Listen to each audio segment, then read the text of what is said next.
Dito talaga tinatangay talaga. Hanggang dito lang po tayo. Para makakita mo po. Medyo hindi lang magagamit din. So, ito lang dito. Ayun na po, ilog na po yan. So, ayan, may mga nakatira pa po dyan. So, ang gatan dito, no? Ang tawag ko tayo yan, busok, baliwag, dito. Ito yung mga basurahan dito. Ayan po, basurahan po. Basurahan dati dito. Meron po yung itong basurahan.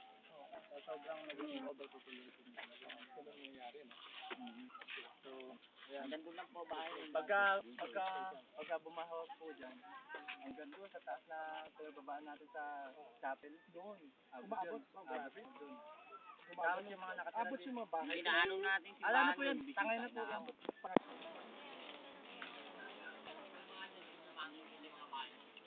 Parang di nga Dadaan namin yan. Ato, kinikan ng Perlas, presidente. Panoorin niyo po. Dito, marami po natin.